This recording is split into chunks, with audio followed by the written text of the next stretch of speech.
శ్రీమాత్రే నమః. తులసి మొక్కకు పసుపు కొమ్మును కడితే ఏమవుతుందంటే, జ్యోతిష శాస్త్రంలో తులసి మొక్కకు సంబంధించిన ఎన్నో పరిహారాల గురించి వివరించబడింది. అయితే ఇవి ఎంతో ప్రయోజనకరంగా ఉంటాయని జ్యోతిష్యులు చెప్తుంటారు. అయితే తులసి మాతను దైవంతో సమానంగా భావిస్తారు.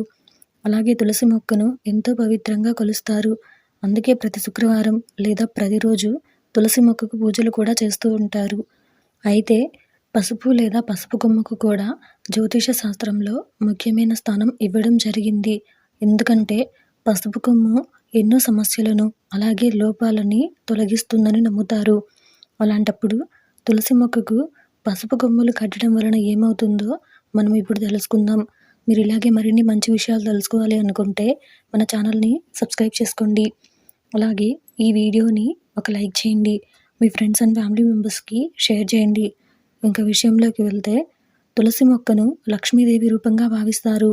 అలాగే ఇంట్లో తులసి మొక్కను పెట్టడం వలన ఆనందం, శ్రేయస్సు కలుగుతాయని నమ్ముతారు. అంతేకాకుండా తులసి మొక్కకు పూజ చేయడం వలన ఆర్థిక పరిస్థితి మెరుగుపడుతుందని కూడా నమ్ముతారు. అయితే కొన్ని నియమాలను పాటిస్తూ ఇంట్లో తులసి మాతకు పూజ చేయడం వలన అప్పుడే ఫలితాలు కలుగుతాయి. అంతేకాకుండా తులసి మాతతో పాటుగా లక్ష్మీదేవి అనుగ్రహాన్ని కూడా పొందవచ్చు.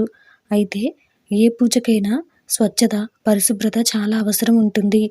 అలాగే తులసి పూజలో కూడా స్వచ్ఛత పట్ల శ్రద్ధ వహించాలని అంటున్నారు జ్యోతిష్యులు. అయితే చాలామందికి తెలుసో తెలియకో కొన్ని పొరపాటులను చేస్తుంటారు. దీనివలన తులసి మొక్క అపవిత్రం అవుతుంది. అలాగే శుభ ఫలితాలు కాస్త అశుభంగా మారి ఎన్నో సమస్యలను ఎదుర్కోవాల్సి వస్తుంది. అయితే తులసి పూజలో మీరు తప్పులు చేస్తే ఇంట్లో పెద్ద వాస్తు లోపాలు వస్తాయి.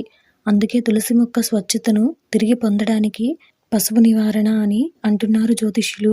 తులసి మొక్కకు పసుపు కొమ్మును కట్టడం వలన శుభప్రదంగా భావిస్తారు. అలాగే తులసి మొక్కపై పసుపును కూడా చల్లవచ్చు. ప్రతి శుక్రవారం తులసిపై పసుపును చల్లాలి. ఇలా 10 శుక్రవారాలు 10 పసుపు కొమ్ములను కట్టాలి.